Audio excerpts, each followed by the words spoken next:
Aprieto el link. Entendido. Ah, ya, tengo que entender que estás grabando. Sí. Sí, sí, ahora hacen No, anuncios porque no parece vaya a ser que que... diga algo impropio. No, no te preocupes, todo esto... Termina la Tengo... sesión, queda abierto y digo, Carlos lloró. No, esta es una aplicación, tenemos una aplicación que edita inmediatamente todas las declaraciones políticamente incorrectas. Así Ah, que, sí. Mira, hermano. Absolum. Absolum. Absolum.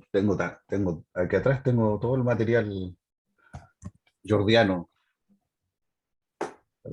Tú estás en una especie de cabina, en una cabina... Sí, ahí en la cabina de acceso al mundo de la literatura literatosa. No, esta es la literatura que vale la pena. Ah, mira, encontré otra cosa más aquí. Mira, tienen las Conversaciones. Conversaciones con conversaciones Sergio Medio. con otro Sergio, la plaga de los Sí, pero Sergios. ya me estoy poniendo disperso, así que tú guíame porque yo empiezo a dispersarme. No te preocupes. Bueno, Sweet Dreams, de hecho, es una enciclopedia no, no le llamaría de dispersión, ¿no? Sino le llamaría de digresiones. Tú eres un maestro de la digresión y una de las cosas deliciosas de tu libro. Bueno, primero Sergio Amira, porque también está Sergio Herrera por acá.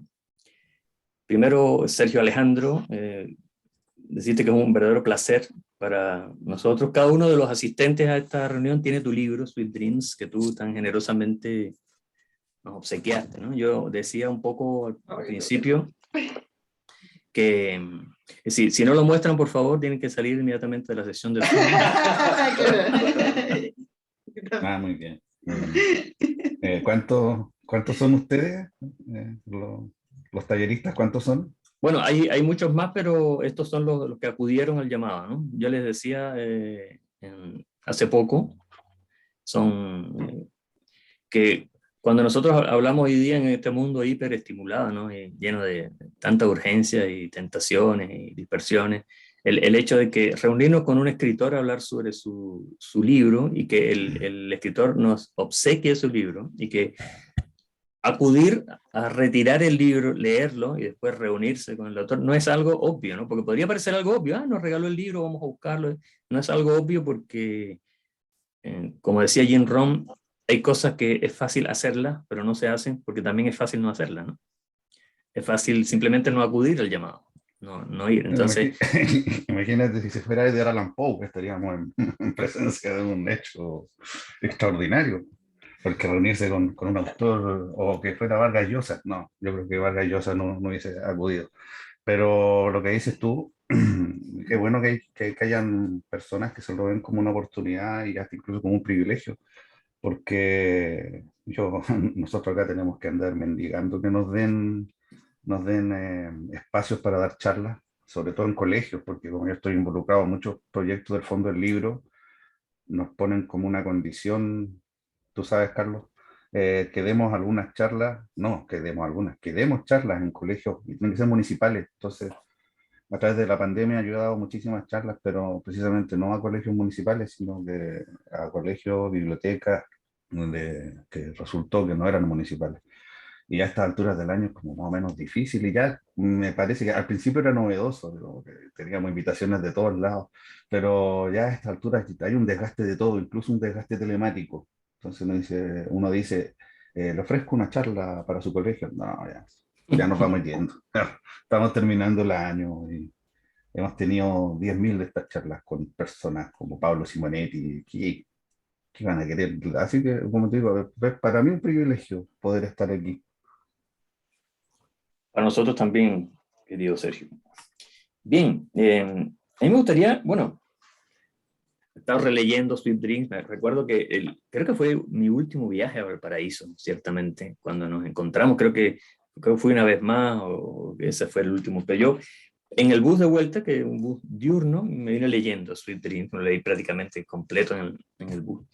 Y me gustaría partir por una frase que aparece acá y que tiene que ver con elementos de tu biografía que ya tú has compartido conmigo en muchas de nuestras viejas conversaciones.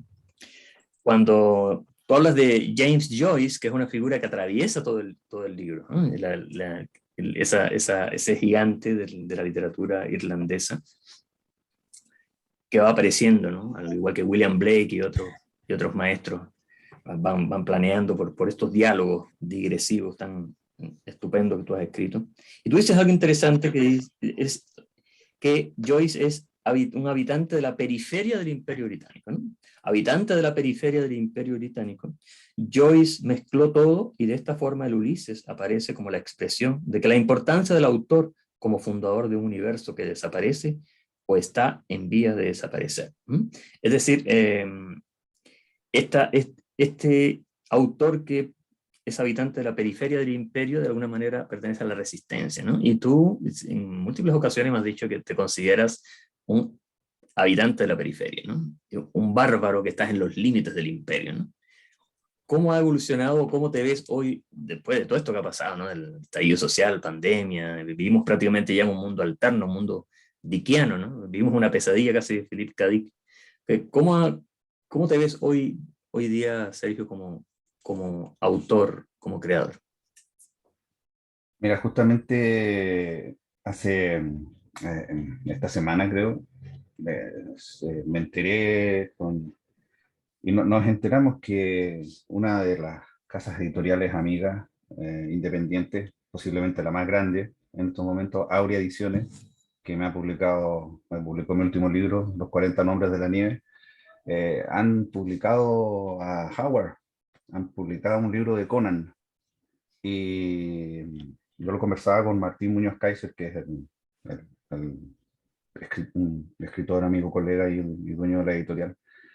Y más allá de cómo lo consiguieron, porque tengo entendido que lo que se publicó está en el dominio público, es bueno, la gente ve a Conan y ve la obra de Howard como escapista, como una fantasía, podríamos decir, casi pueril, con mucho acento en lo sexual, en la misoginia incluso podría decirse. Pero yo rescato de Conan y siempre me ha interesado ese personaje y el concepto que tenía Robert Howard del bárbaro como justamente esta persona que porque vive en la periferia del imperio no está contaminada con los vicios del imperio. Eh, para los romanos ser un bárbaro era algo malo, era un insulto, estos bárbaros. Y lo vemos hoy en día también con las grandes migraciones que están ocurriendo. Cuando los migrantes llegan a los países también muchas veces se le ven como unos bárbaros. Vienen con estas costumbres que nos son ajenas, vienen con esta forma de pensar distinta a nosotros. Qué nos van a hacer? Eso está como en el núcleo de mi experiencia y de lo que escribo. Entonces, esa otredad, la otredad del bárbaro, no tiene por qué siempre ser algo negativo. Por supuesto que los bárbaros invadieron y terminaron destruyendo el Imperio Romano. ¿Por qué? Porque justamente se disgregó tanto, ¿verdad? Este peligro de la digresión, que luego ya no podían proteger su frontera. Pero me gusta ese concepto que tenía Howard del bárbaro como este verdadero héroe, porque este héroe no contaminado por la civilización. Al no estar contaminado por la civilización, tenemos la oportunidad de pensar de forma distinta, de forma más libre, y quizás al llegar a la civilización tomar lo que queramos, que no sea de provecho, y desechar lo que no. A diferencia de que si nacemos en la civilización y vivimos aquí desde siempre, quizás no nos damos cuenta ni siquiera lo que nos gusta, lo que nos gusta, lo que se nos ha impuesto, lo que tenemos que acatar como hormigas, que creo por ahí dice el libro Las hormigas humanas, que es una cita a Henry Miller. Entonces, curiosamente se podría pensar que todo esto desde el estallido social, pasando por la pandemia y todo esto, podría habernos dado más tiempo para escribir, pero yo tengo la impresión que yo escribía más, que era más productivo antes, porque con todo esto viene una sensación de agobio. Porque es distinto decir, me voy a encerrar a escribir, a decir, estoy encerrado, ¿qué hago? No puedo salir por mi propia voluntad, me pongo a escribir. No, por lo menos para mí no funciona así. No sé, quién leí la otra vez, que no sé si es una persona que como tú es músico y escritor, o era una persona que como yo es pintor y escritor, pero decía algo así como cuando yo pinto o cuando yo hago música, lo hago desde un punto, como desde el punto distinto, como desde la pura felicidad y el goce. En cambio, la escritura proviene de la angustia, eh, de, quizás de esa angustia que también hablaba Harold Bloom, ¿no? La angustia de la influencia, la angustia de, de- Entonces, cuando es demasiado el nivel de angustia, yo creo que por lo menos yo me bloqueo. Pongo a pintar, porque pintar proviene desde otro lado del cerebro, posiblemente. Ahí uno trabaja con formas, con colores, con cosas más inmediatas, que con cosas abstractas que también puede estar trabajando, y uno trabaja de hecho con formas y colores, pero son, como el mismo Lovecraft, volviendo a Lovecraft, el color que cayó del cielo. ¿Qué color era? Era un color de este mundo, no. Esa adaptación que hicieron reciente con Nicolas Cage es muy buena, y el color que usaron, corrígeme si me equivoco, me parece que era el púrpura, que es un color que según entiendo no se da en la naturaleza. Por eso sería, y creo que el púrpura también era el color de los reyes en un comienzo, porque eran unos pigmentos muy difíciles de conseguir. Así que creo que por ahí te contesté en parte de lo que preguntaste, o me fui por otros carriles, como Eso, suele pasar. eso es lo genial, ¿no?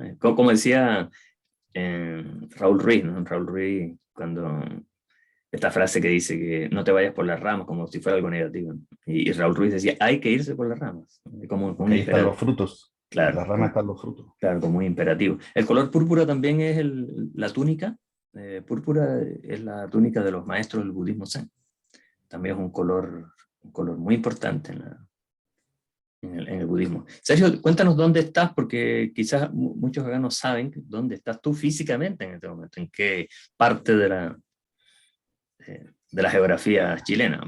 Sí, en Viña del Mar, Concón, la capital gastronómica de Chile, supuestamente. Las dunas de Concón.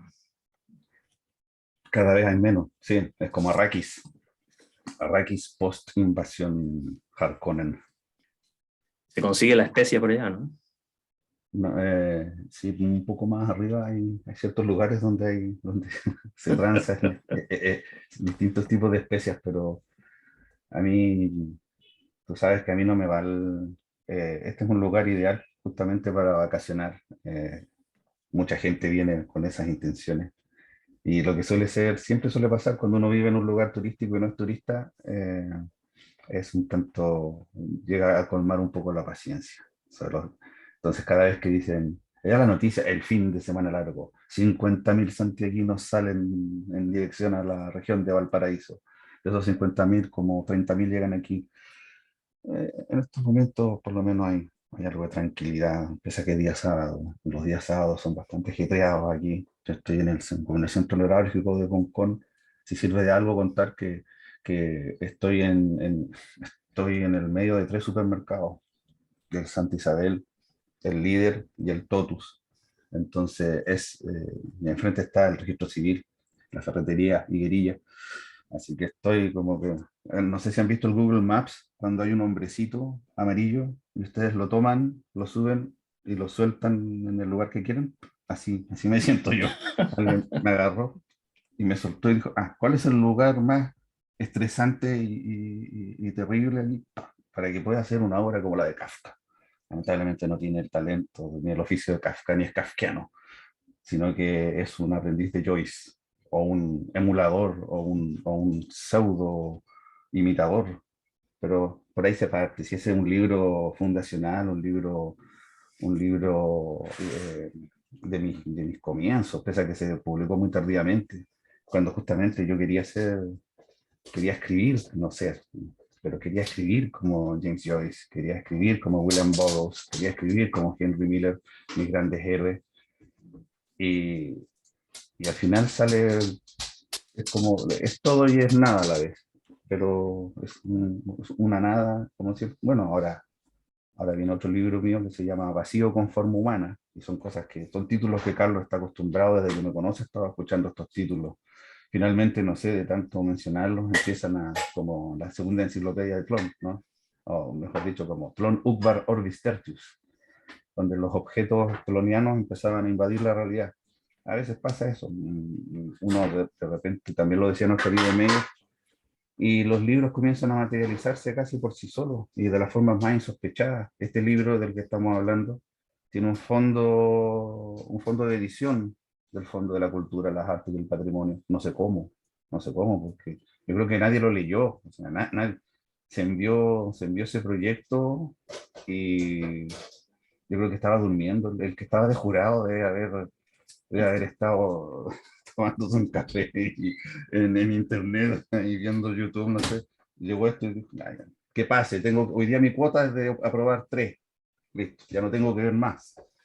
Pero Bueno, de verdad, gracias a ese azar estamos acá reunidos. sí, y, yo no sé al final si es un azar o no, o es un azar lleno de sentido como lo que creían los surrealistas, porque ya vamos en 3 libros, porque en la pasada anterior ya salió la versión completa de Cosas Imposibles. Perdón, Maldorf 500 en la primera parte del libro que se llama Cosas Imposibles. Eso también obtuvo un fondo del libro, y Vacío con Forma Humana también obtuvo un fondo del libro. Entonces ya son 3 cosas de las que yo considero menos comerciales, más extrañas y experimentales, que han ganado fondos. Y los 3 libros no figuran en ningún lado, pero a veces pasa eso con las trilogías. Estos 3 libros conforman una trilogía, y esa trilogía yo la denomino la trilogía del abandono. Entonces ya con estos otros 2 libros publicados vamos a poder completar la trilogía del abandono. Sergio, hay varias reflexiones acá muy potentes sobre lo que significa escribir, sobre lo que significa ser escritor. En algún momento, este profesor, ¿no? Que se dedica mucho tiempo a conversar con sus estudiantes sobre libros, literatura, pensamiento, etc. Están conversando, por supuesto, sobre Joyce, ¿no? Y dice, una vez finalizada la clase y mientras tomo un café con unas cuantas gotas de vodka en la sala de profesores, una Oh, revelación, ¿no? eso pasaba. Sí. Me vuelvo a formular una pregunta ya recurrente. ¿Qué es ser escritor? Tennessee Williams se preguntó esto mismo en su libro de memorias y concluyó que ser escritor básicamente significa ser libre. Ser escritor significa toda clase de libertades. Significa la libertad de pararse cuando uno lo desea, de ir donde le apetezca y en el momento que le apetezca. Significa ser viajero aquí y allá, un viajero que pasa por muchos hoteles. Y ahí empieza una enumeración maravillosa de hoteles, ¿no? Donde han vivido distintos escritores y después se dice que yo, en cambio, a diferencia de Hemingway y Cioran y todos estos autores que vivían en hoteles, dice, yo, en cambio, estoy fijado a esta ciudad. He viajado mucho, sí, pero siempre regreso a Santiago, la ciudad vampiro, como la bautizó el poeta del orden. Finalmente da igual, ya sea que uno esté encerrado dentro de una cáscara de nuez o flotando en el espacio infinito. Todos los lugares son el mismo lugar y todas las ciudades son la misma ciudad. Y como el tiempo vuela, nuevamente es miércoles y estoy en la sala de clases impartiendo el curso de hermenéutica. Oye, parece que hay ciertos fragmentos que valen la pena. Se veía bonito. Esto está muy bien, ¿no? Tan finamente seleccionado, pero no es difícil seleccionar fragmentos de este libro, estas reflexiones, porque Bonito. aparecen casi en cada página. Cuando tú, Sergio, hablas acá de este escritor de libertades, de que habla de Tennessee Williams, ¿no? Que puede pararse cuando quiera, que puede escribir cuando quiera, que puede vagar, ¿no? por el universo con su imaginación sin ningún tipo de límites. Obviamente que no estás hablando de cualquier escritor, estás hablando justamente de este escritor que es capaz de situarse en las márgenes del sistema, ¿no? Porque el escritor que está metido en el sistema no tiene esa libertad. Pareciera, de hecho, que cada vez tiene menos libertad, porque sus actos son condicionados por un mercado, por una industria, por un sistema, ¿no?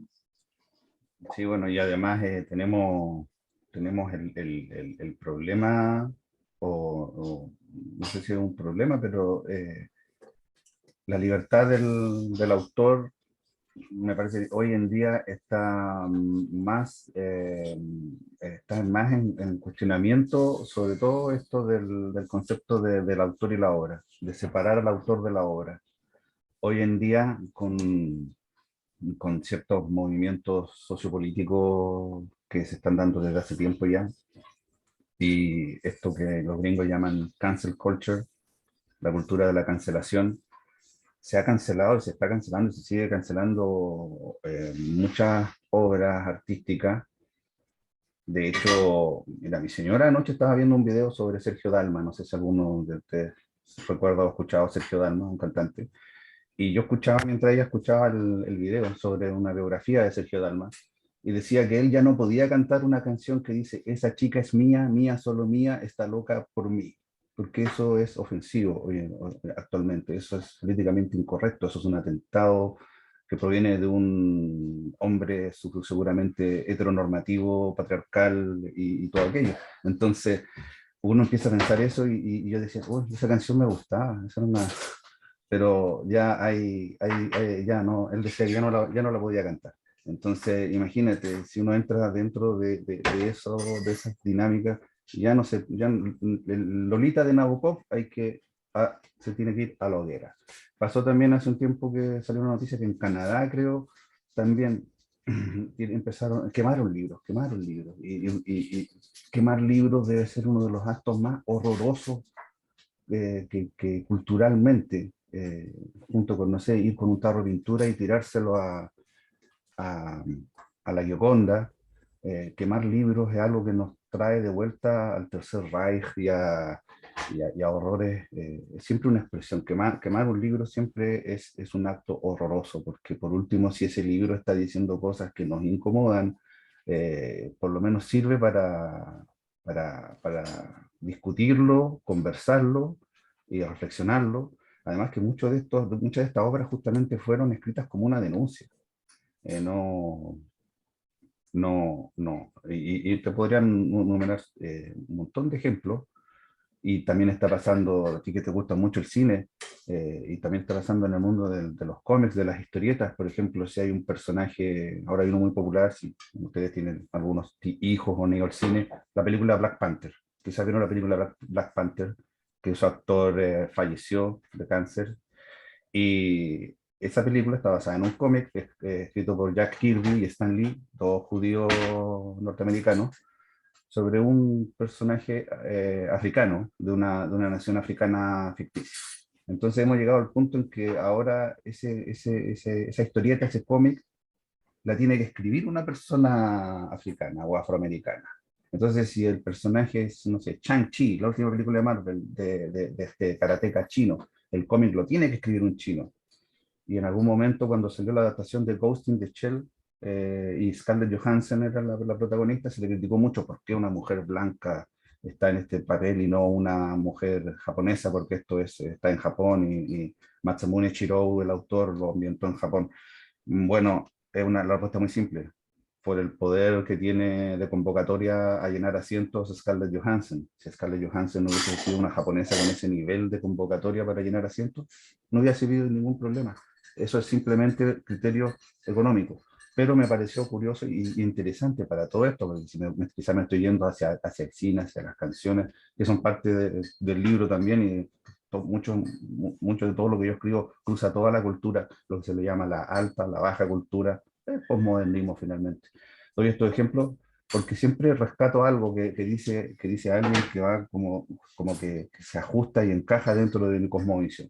Y Scarlett Johansson dijo una frase donde decía, yo como actriz defiendo mi derecho a representar a un hombre, a una mujer o a un árbol. Así lo dijo. Y claro, uno se piensa a pensar y dice, sí, el actor, la actriz, tiene que ser un personaje neutro, capaz de representar a cualquier personaje. Ahora, por ejemplo, los dibujos animados también, si hay un personaje, como dicen los gringos, POC, Person of Color, tiene que ser el que haga la voz, tiene que ser de esa no se dice raza ahora, de esas características.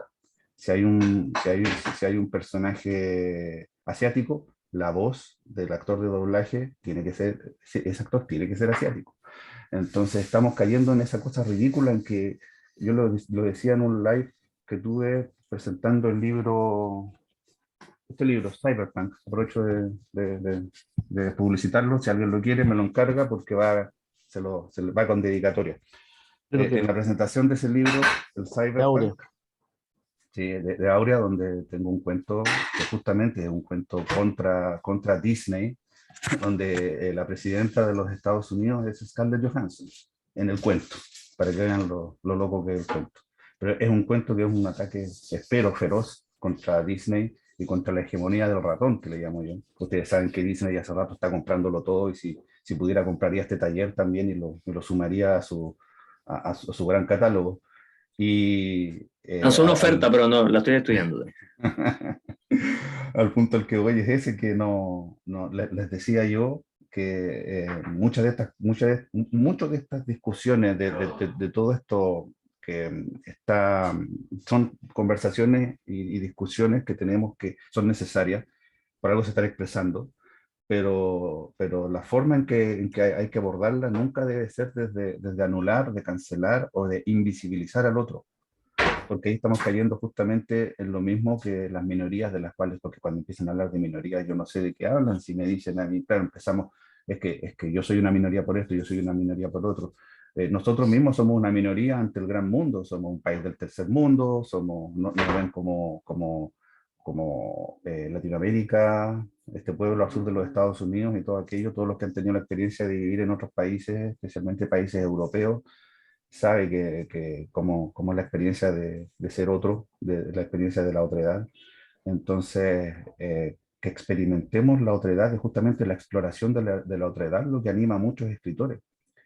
Entonces, si llegamos a este absurdo, les decía yo en la presentación, en que va a haber un momento en que para que no se me indique, ni se me apunte con el dedo, ni se me diga usted no puede hacer esto, voy a tener que escribir sobre un escritor de 40 y tantos años que vive en Concón y que está sentado frente a su computadora, porque no voy a poder escribir con un protagonista femenino, no voy a poder escribir con un protagonista afrodescendiente, no voy a poder escribir con una fábula de Sopo, tipo de Sopo, con un zorro y una abeja, porque yo no soy un zorro.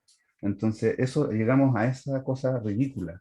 Cuando también seguro que sale por el libro, porque yo soy, como repito, siempre tres frases, e incluso en base a tres frases o tres ideas, conceptos, armo los libros. Generalmente siempre vuelvo a eso de que el mundo es un teatro, el mundo es una representación teatral, una cosa como los dramas de Gossi, porque Schopenhauer dijo tal cosa. Esa es una idea que siempre está, el mundo como representación teatral. Otra de las ideas que siempre está es esta de que el poeta, el escritor no tiene una identidad, en la medida que tiene que habitar y formar y convertirse en distintas cosas. Y lo decía muy bien, muy bellamente y muy poéticamente Keats, creo, ¿verdad, Carlos? Keats, John Keats, el poeta John Keats, me parece que esto lo decía en una carta, no estoy seguro si era Keats, pero era un poeta de esa época o similar. Él decía eso, en esta carta decía, el poeta es el ser como con menos identidad de todos, en la medida que tiene que habitar el cuerpo de los árboles, las musas, las estrellas, algo así decía. Como te digo, no carezco de la incapacidad, no soy capaz de expresarlo, lo decía de una forma muy bella. Y esa es otra idea siempre que yo tengo, la transmutación, qué es la identidad, cómo la identidad no es algo fijo, sino que es algo que está construyéndose permanentemente y por lo mismo no la podemos definir porque es algo que está en proceso y, y eso está muy ligado a lo otro, a la representación teatral, donde un actor o un escritor deja de lado su identidad para asumir la identidad de otro. Y también sabemos cómo los actores siempre le preguntan a los actores, ¿cómo tú armaste este personaje? Bueno, este personaje es ciego, sí, yo entrevisté a personas no videntes, como Al Pacino. Yo estuve una semana con los ojos cerrados viendo cómo me las arreglaba, pero finalmente es la reacción del actor a esa experiencia que se acerca a la experiencia de otra persona. Entonces, no solo el actor o el autor está habitando o creando o sirviendo de médium para otro personaje y otra identidad, sino que esas identidades siempre tienen, por supuesto, un núcleo y una esencia identitaria de su autor. Entonces, uno sabe que cuando está leyendo un libro donde hay 10 personajes, esos 10 personajes comparten un material genético, son todos parientes, aunque no lo sean en la ficción, pero son todos parientes porque todos provienen desde esta experiencia primigenia que es el autor, y por eso Huidobro decía que el autor era un pequeño dios, que parece que puede llegar a ser algo cursi, pero para mí, a mí la idea, en la medida de que Dios sea aquel que crea un universo por libre albedrío, ahí podría yo estar de acuerdo, porque a mí, yo por lo menos no escribo con un programa. Ahí conozco colegas que tienen el final en mente, que hasta tienen el título antes de escribir el libro. Yo prefiero ir para entretener, para que sea más entretenido, tener en mente algunos personajes, un conflicto y empezar a, como dices tú, Carlos, a divagar.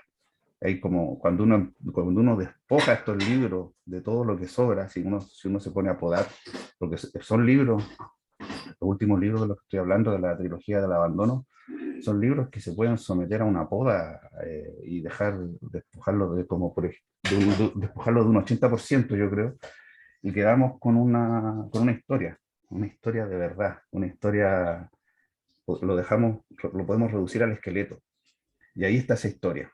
El resto es ir agregándole capas y capas y convertirlo en una suerte, creo que también hablo ahí, de esa hambre cósmica, del Wendigo, de esa hambre que no se sacía nunca, y que puede convertir como es una morbilidad literaria, una morbilidad que, bueno, generalmente cuando alguien nos ve y ve a nuestras espaldas que hay montones y montones de libros, eso tiene que ver con esta, con esta cosa también que anima al coleccionista, de tenerlo todo, leerlo todo, que es algo imposible porque tus colecciones nunca van a terminar. Yo colecciono estampillas, nunca van a dejar de haber estampillas y hay muchas estampillas que ya no tengo, que no voy a poder tener, aunque viaje por el tiempo y todo aquello. Y hay muchos libros que no vamos a poder leer. Yo acá arriba tengo mi sección Murakami. Todo esto de acá es Murakami.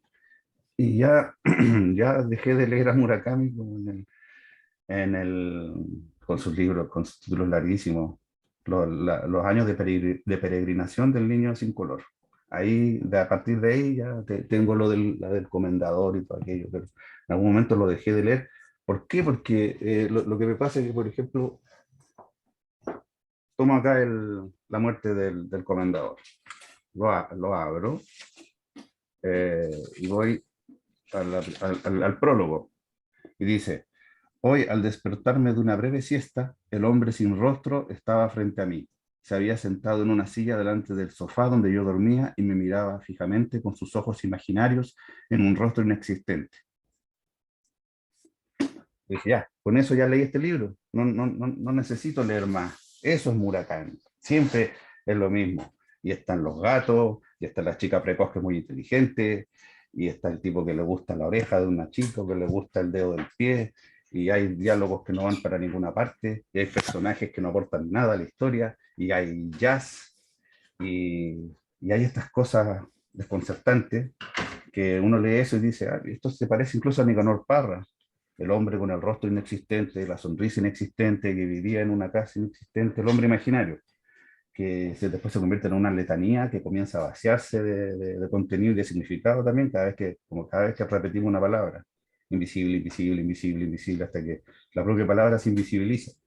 Entonces ya no sé ni cuál era la pregunta de la que partimos. No ni a hubo dónde. pregunta, no hubo pregunta.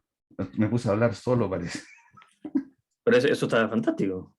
Sergio, tú en alguna parte, en una de estas digresiones, ¿no? Eh, en tu libro hablas de la literatura fantástica, ¿no? Hay una conversación acá y el personaje dice, en lo que se refiere a la literatura fantástica existe una notable tradición, y habla de la tradición latinoamericana y menciona por un lado a los autores del boom, ¿no?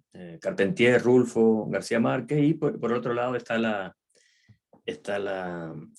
tradición secreta, ¿no? Macedonio Fernández, Feliberto Hernández, está Borges, Cortázar, Bioy Casares, etc., que es otro lado de la medalla. Y de repente un alumno pregunta, bueno, ¿y por qué pasa en Chile, no? ¿Qué pasa en Chile?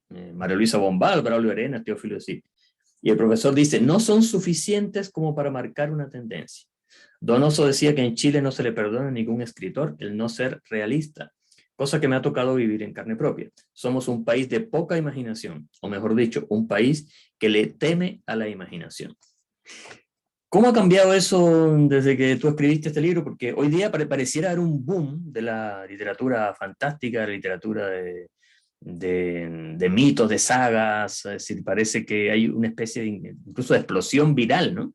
de todo tipo de obras correspondientes a ese gran género, ¿no? Que si vamos a la definición de Todorov, de lo extraño, lo maravilloso y lo fantástico, parece que hoy se escribe más del género maravilloso, ¿no? Que del género fantástico, porque lo fantástico, como dice Todorov, es una vacilación, es un momento de duda entre lo extraño y lo maravilloso, ¿no? ¿Cómo ves tú el panorama de la literatura, o este boom, nuevo boom de la literatura fantástica o maravillosa en Chile? Yo lo veo pues, de forma bien escéptica. En primer lugar, yo creo que lo que pasa, así, porque mira, esa es una pregunta, tú la formulaste de una manera tal que yo no me lo había preguntado de esa forma, pero que de inmediato empiezan a ocurrirme, a pasarme cosas, como activarse ciertas ideas basales. Yo creo que, en primer lugar, hay toda una generación posterior a la nuestra que ha crecido en medio de, digamos, de muchas obras fantásticas que sobre todo se expresan en las películas y en el stream. Si uno va a Netflix, hay muchas películas de ciencia ficción, incluso hay una serie que creo que se llama algo con robots, Sex and Robots, algo así. Seguro que alguien sabe el título. Love, Son Love, Death and Robot, más esa, o menos. muchas gracias. Esa es. Entonces, ahí son varios cortos que como que abordan varios tópicos de la ciencia ficción. A mí me encantó uno que es muy simple, pero es simplemente una gente que abría el refrigerador y veía que atrás, como de las cosas congeladas, había una civilización de seres diminutos que partían desde las cavernas hasta que llegaban como a la lógica de la autoaniquilación de la civilización avanzada. Entonces, ahí, por ejemplo, tenemos una serie que incluso me dijeron que hay un capítulo de Azul Cima de Reynolds, que alguien en Facebook, lo supe porque yo no, casi en Facebook, no sé quién está en Facebook ya, es un páramo, como un Pedro Páramo, un páramo, no corren uno de estos arbustos que pasan por ahí. Parece que todo el mundo se fue a Instagram y ya alguien lo mencionó y dijo, me gustaría hacer notar que Azul Cima fue traducido en Chile, fue traducido al español por primera vez, no sé si eso es cierto, pero por Sergio Amira, dijo, para el Isin Taucero. Sí, lo hicimos con autorización del propio Reynolds. Sí, ¿me iba a decir algo? Y ahí, yo ahí supe que eso existía porque yo no soy muy, ya no miro series, ya no miro películas de cine, pero sé que existen, sé las cosas que estas existen. Ahí me enteré. Dicen que parece que ese era uno de los mejores capítulos. Lo debe ser justamente porque estaba adaptado de la obra de un autor, de un escritor. Las otras eran Qué como, bueno. recuerdo uno que había donde hacían pelear a unas serpientes gigantes y cosas así. También depende del estilo de la animación. Había unas que simplemente son hermosas de ver, como una chica que corría escapando de algo y al final era un relato circular. Entonces tenemos por un lado, hay muchas de esas, ese es un ejemplo, está Black Mirror, está ese capítulo del Bandersnatch que es increíble. No sé, hay otra Russian Doll o algo así. Bueno, montones de series, Westworld también, o estos grandes fenómenos que han sido de fantasía como esa, claro, y que Games of Thrones, que alguien que incluso no la ha visto como yo. El otro día Carlos Teobaldo Mercado, nuestro amigo, el escritor de culto de los escritores de cultos, me lanzó una frase. Yo le dije, y eso no sé, ¿qué es? Y me dijo, no, ¿has visto? Eso es de Games of Thrones. No tengo idea, yo no lo he visto. Sé que existen unos personajes y unas temáticas, y por supuesto yo leía a George R. Martin, lo leía cuando era un escritor de ciencia ficción y hasta ahí no me llegué. No supe cuándo hizo la transición o cuando se hizo tan popular. Entonces, y todas estas películas Marvel, que son todas inevitablemente fantasía y ciencia ficción, por más que hasta las más como serias, entre comillas, como Capitán América y La Viuda Negra, todas tienen estos elementos de fantasía y de ciencia ficción. Todas las películas más populares, si uno ve las 10 listas, lo que no sé tampoco si sea necesariamente cierto, porque que sean de fantasía o ciencia ficción no quiere decir que sean buenas, por supuesto que no. Y entonces hay toda una generación los videojuegos también, muchos de los videojuegos que hay son The Last of Us y todo eso, Overwatch, todos son juegos que siempre incluyen la ciencia ficción y la fantasía en su mayoría. Te diría entonces que La industria del entretenimiento seguramente ya no es un 10% de fantasía y ciencia ficción, o un 20, un 30, quizás ha pasado a un 60%. Es la impresión por lo menos que uno tiene desde fuera.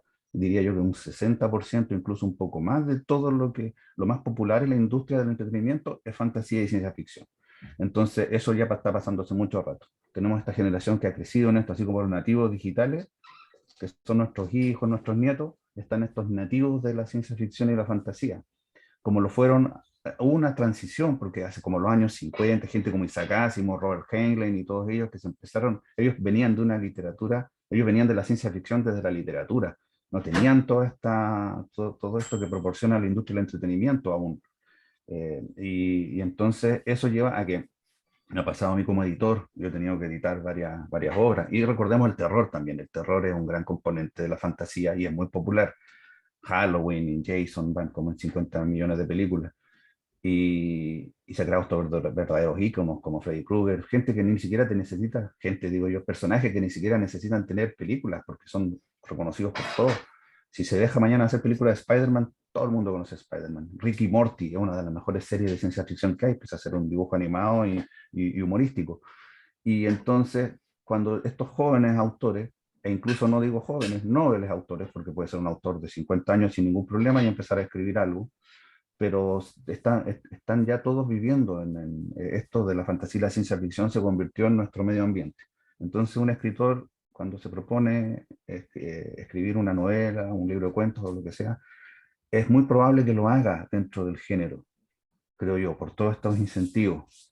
Entonces, como hay muchos escritores y esta impresión que da de que hay mucha obra, por lo general, si nos fijamos, hay mucha obra, pero ¿dónde? En las editoriales independientes. No precisamente en Penguin, ¿verdad? No precisamente en Planeta. Es, es más en las editoriales independientes. ¿Y por qué? Porque a las editoriales independientes llegan, llegan los autores, como yo llegué en mi momento, con su manuscrito tímidamente, diciendo, ¿me puede publicar esto? Sí, se lo publico, pero tiene que pagar. Pero ¿cómo? ¿Cómo hay que pagar? Sí, hay que pagar. Y ahí tienen todo, aquí tienen los discursos distintos que van desde, no voy a mencionar las editoriales, pero van de la que sí es una coedición, porque usted paga este porcentaje y nosotros pagamos este otro porcentaje que va en el concepto de maquetación, diagramación, portada, distribución, difusión en los medios, y uno cuando es primerizo dice, ah, sí, tiene sentido. Entonces, del millón de pesos que le vamos a cobrar, usted pone la mitad y nosotros ponemos la otra mitad. Entonces, ahí muchos escritores y escritoras se van dando cuenta de que para entrar en el mundo de ser un autor publicado tienen que pagar. Y analizándolo ahora como a partir de tu pregunta, Carlos, me doy cuenta que eso pasa por estas razones. Muchos de las autoras y los autores son escritores de fantasía en todo su amplio espectro, porque tienen esta gran influencia que quizás nosotros no tuvimos y a la cual nosotros llegamos a través de la literatura. Y después nos maravillábamos a ver cómo esa literatura estaba haciendo eco en la industria cinematográfica, por ejemplo. Nosotros quedamos locos cuando fuimos a ver Matrix. ¿Por qué? Porque veníamos de leer a William Gibson, porque veníamos de leer a Philip Dick, a Sterling, porque veníamos de ver Ghost in the Shell. Entonces vimos cómo esto llegaba al gran público, a la gran masa. Ahora, por ejemplo, nosotros con Carlos y mucho antes, siempre la idea del multiverso. La idea del multiverso se popularizó, pese a ser una idea científica que viene de la interpretación de los muchos mundos, de Everett y todo aquello, el gato de Schrödinger, también estaba muy presente. Hay un libro fantástico, La llegada de los gatos cuánticos, por ejemplo. Hay mucha ciencia ficción clásica que trata el tema del multiverso, pero resulta que el multiverso volvió a hacerse o sea, empezó también a entrar en la industria, así como el mundo de la Matrix y el cyberpunk entró con la película de Matrix justamente, de las hermanas Wachowski. Ahora el concepto de multiverso se ha puesto muy popular desde una serie que había, Arrow, de superhéroes, de Green Arrow. Después hicieron un multiverso ahí, después vino esta película que los niños amaron, del Spider-Verse, el multiverso de Spider-Man. Ahora, de nuevo Spider-Man está provocando una gran sensación en las redes sociales, en toda expectativa, porque viene el multiverso, donde se van a juntar los tres Spider-Man que ha habido desde Tobey Maguire, Andrew Garfield y ahora Tom Holland. Está todo este concepto del multiverso y ese concepto ya es algo que maneja el gran público. Entonces nosotros como autores de ciencia ficción y de fantasía, vemos cómo estos conceptos La robótica ya está hace mucho rato, creo que fue una de las primeras ideas. La robótica y el viaje hiperlumínico a la velocidad de la luz se instalaron con Star Wars en la cultura popular. Entonces, si yo escribo una historia o hago una historia con esos elementos, a nadie le va a parecer raro. Mire, Westworld, este es un mundo donde se crean androides para que la gente vaya y se divierte y crea que está en el oeste. Ah, lo acepto de inmediato porque yo sé que son robots. Entonces, cada vez estos conceptos quizás más complicados o más extravagantes están llegando a la industria del entretenimiento, que es un vehículo para que toda la gente de esa forma lo aprenda y lo asimile.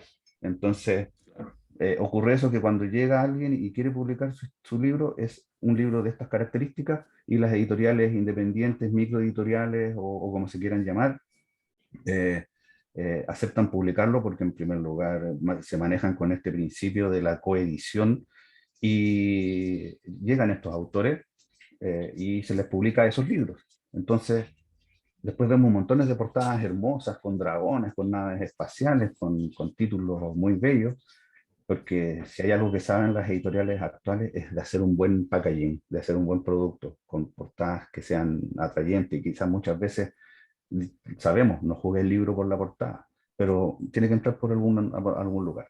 Y Claro. ocurre que hay tanto al final, hay tanto, como decimos, como decías tú, Carlos, vemos que hay tanto que al final no sabemos cómo discriminar, porque finalmente entonces de repente si yo voy y veo en un mesón 50 libros que tienen, que por ver la portada se nota que son fantasías o ciencia ficción y veo uno que parece ser novela negra o que parece ser una novela romántica o incluso costumbrista o histórica, quizás me quede con ese, porque ya todo el otro ya estoy aburrido de leer que me cuenten cuántas variaciones puede tener un dragón, por favor.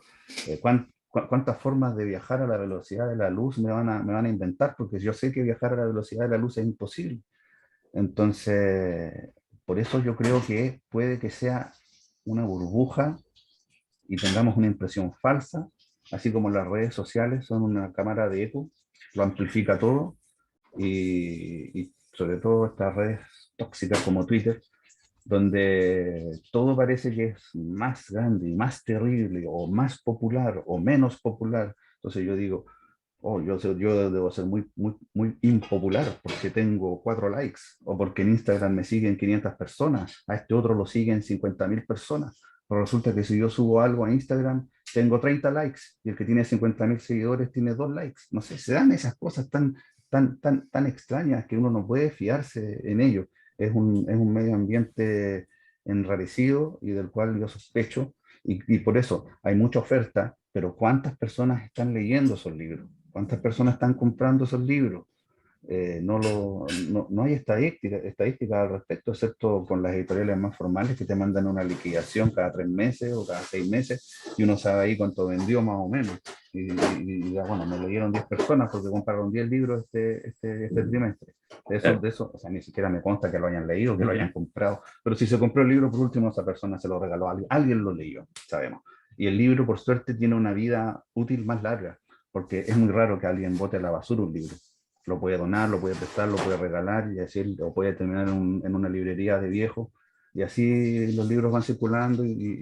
Ayer en Facebook alguien me tagueó, Andrés Corona, que es un gran lector y coleccionista, y puso una lista. Mira, esto puede ser provechoso para efectos de lo que estamos conversando. Puso, aquí está, Andrés Corona, inicia una lista de libros fantásticos OCF chilensis que son difíciles o imposibles de encontrar hoy. Pone Chile, Relación del Reino. Después, Identidad Suspendida, mi libro. Después, Cuadernos de un hombre asustado, de Armando Casigoli. El ángel torpe, de Raimundo Chegnaud. No morir, Antoine Montaigne. El color de la amatista, Sergio Meyer. Y ahí yo le agregué, alguien dijo La tierra dormida, de Hilda Cáiz. ¿Qué más? Yo puse por ahí que incluso la segunda enciclopedia de Tlón ya es un libro difícil de conseguir. Y le sumaría Anacronas de Rafael Saavedra Pinochet. Y ahí me pregunta Andrés Corona, ¿tienes info de Anacronas?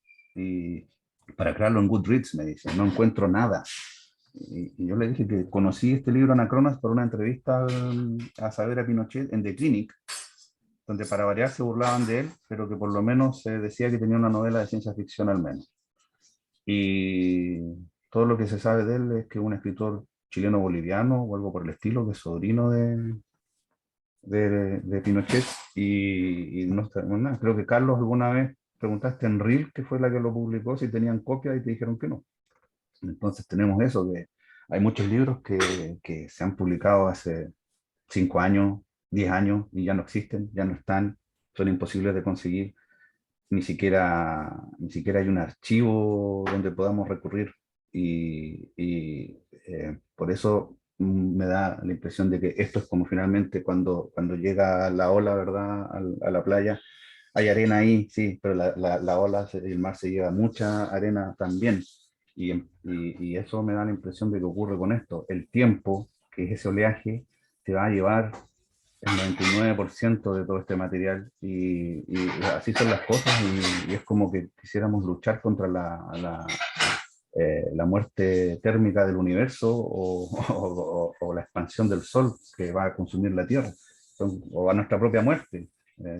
Son cosas contra las que no podemos luchar. Finalmente, siempre cuando uno llega al fondo de todo esto, ¿por qué escribe el escritor? El escritor escribe contra el olvido, finalmente. Y nos pasa y lo tenemos un ejemplo muy cercano, que es Sergio Meyer, que hemos visto y vimos con mucha pena desde un principio, sabíamos lo que iba a ocurrir y era que la obra de Sergio Meyer iba a desaparecer. Sergio Meyer puede que persista como entre comillas, como un personaje, porque eso es para la gente que no lo conoció como nosotros, que no fueron su amigo, y claro, tiene una calle con su nombre en Quillota, se le reconoció póstumamente.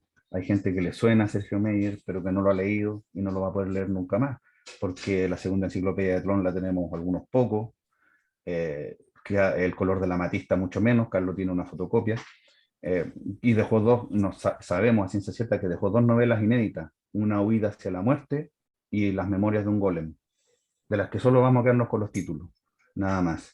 Hay unos cuentos de él, un par de cuentos en una antología, Por otro Granado se llama, un título horrible. Hay otra en Alucinaciones TXT, otro libro que es seguramente imposible conseguir. Entonces, cuando hablamos de un autor que como el maestro Carlos fue entrevistado por Cristian Bonquén, eso es como ya un sello de calidad. No digamos lo contrario. Cristian Bonquén es un gran referente, un tipo brillante, una de las grandes mentes que compone la inteligencia de nuestro país. Y cuando él entrevista a alguien, es alguien que tiene los méritos suficientes como para quedar, si nosotros hiciéramos una selección, pensadores y pensadoras, autoras, autores, científicos y científicas y todo aquello, ese es un sello de calidad. Y que Sergio Meyer estuvo ahí con mucha elocuencia, seduciendo, como decían muchos de nuestros amigos, era alguien que te enamoraba, que te seducía. Y, y sin embargo, su obra, ¿dónde está? Yo quiero leer, alguien ve eso, yo quiero leer a Sergio Meyer, ¿dónde lo puedo leer? En ninguna parte. Entonces, es terrible cómo ocurren estas cosas, cómo estamos desprotegidos ante esto. Y eso parte también por la responsabilidad del autor. Sergio, nuestro amigo Sergio Meyer, no fue lo suficientemente cauteloso como para haber nombrado, porque Lovecraft nombró una albacea, sí, lamentablemente nombró de albacea a alguien que se terminó suicidando, pero antes de eso Derles ya había llegado a apropiarse de la obra de Lovecraft porque este autor, ¿cómo se llama, Carlos? El que se suicidó en México, era fue profesor incluso de William Burroughs. También el apellido es con Love. Bueno, él era menor de edad. Samuel Loveman, ¿era? Loveman, exacto, Loveman. Creo que tenía 19 años al momento en que llegó Derles a quitarle los, entre comillas, derechos de la obra de Lovecraft porque era menor de edad. En esa época hay que ser, no sé si hasta el día de hoy hay que tener arriba de 21 años. Entonces, eso es lo que ocurre. Sé que hay mucha oferta, hoy día parece que hay mucha oferta, pero eso no se traduce en una gran lectoría. Y si no hay una gran lectoría y si no hay lectores leyendo esos libros, es como el bosque, cuando el árbol cae en medio del bosque. Si no hay nadie para escuchar que el árbol cayó. ¿Cayó el árbol realmente? Por eso creo que esto obedece más a un síntoma de lo que la gente, de lo que los autores noveles quieren escribir versus lo que la gente quiere leer.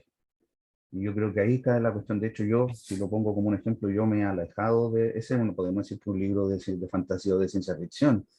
Podríamos decir que es un disparate o que es un libro tirado de las mechas en lenguaje chileno, pero de que sea de ciencia ficción o fantasía, no. Que el tipo, que el protagonista enseñe ciencia ficción, es un cuento aparte. Y yo me he ido me he decantado por obras que definitivamente no se podrían calificar de ciencia ficción o de fantasía, pero que siempre van a tener elementos de eso, como Murakami siempre tiene elementos fantásticos del folclore japonés y de cosas desconcertantes, pero no podríamos tampoco clasificarlo. O sea, Murakami es su propio género, como lo era Henry Miller, como lo era Claro. William Burroughs, como lo suelen ser los grandes autores, y yo no estoy diciendo con eso que yo sea un gran autor, estoy diciendo simplemente que con el tiempo uno se va desenmarcando, a menos que parta como Carlos Lloró, con una cosa a esas como que algunos de nosotros llegan al final. Me parece que Carlos partió al principio. No sé si Carlos ahora está escribiendo algo parecido a Pablo Simonetti o cosas más realistas. No lo he leído últimamente. Pero Carlos partió con una obra con Combo, una obra que nos voló la cabeza, sobre todo a los conocedores, como se dice, de la literatura. Y a mí me influyó. O sea, si ustedes leyeron el libro, saben que ahí hay muchas referencias al universo, a los universos y a los multiversos de Carlos, con de referencias directas a autores y sobre todo algo que nos propusimos con Carlos en algún momento, que fue empezar a filtrar los títulos y autores de su biblioteca, de la sección de la biblioteca Áurea, ¿verdad? La biblioteca Áurea, Claro. que la editorial Áurea te pague derecho.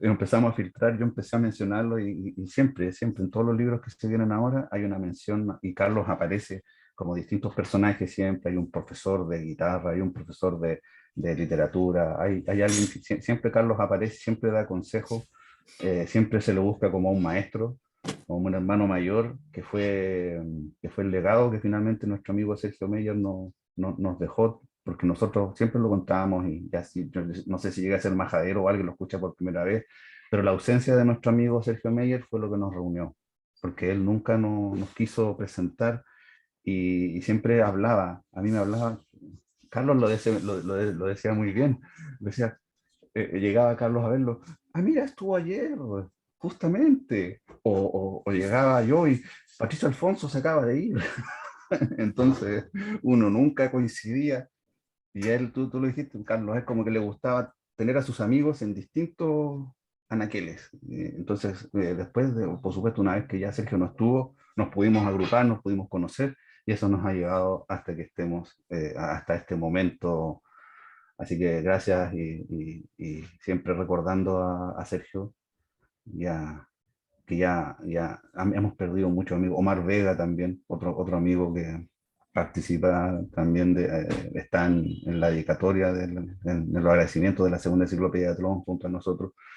Entonces hemos tenido muchas pérdidas y también seguimos teniendo muchos triunfos, como el que tuvimos este año de que Teobaldo Mercado por fin se ganara un fondo del libro, y que por fin, no, dos fondos del libro, uno de creación y otro de edición. Así que vamos a ver prontamente por fin un libro de Teobaldo Mercado, que también todos sus libros desaparecieron, no los tiene nadie.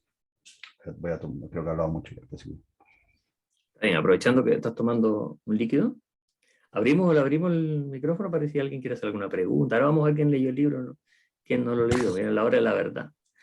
De repente se van a desaparecer algunas. No, oye, que Se, va- pregunte a alguien que no leyó el libro, se sería van a, se, mejor va- se van a todavía. desconectar algunos ahora como, vamos a ver quién leyó, ¡puf! Y desaparecen. Mauricio quiere decir algo. Ahí pueden.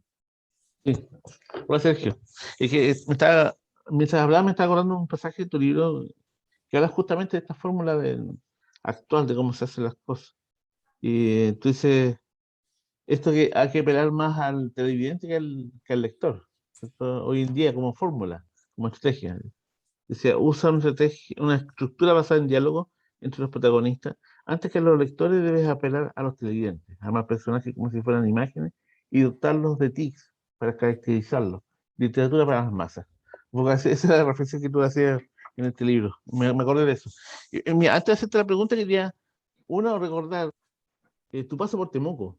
Eh, Hace muchos años atrás, y creo que está recién lanzando Identidad Suspendida, en Temuco se hacía un festival de literatura que era muy precioso, se llama Temuco a pie de página. Maravilloso, sí, maravilloso. Sí, Tengo los mejores era, recuerdos. era muy, muy, muy, muy bello. Además que era la oportunidad que tenían ustedes de reunirse, ¿eh? Temuco Sí, los sí, reunía en ese sí, evento. justamente. Sí, Sí.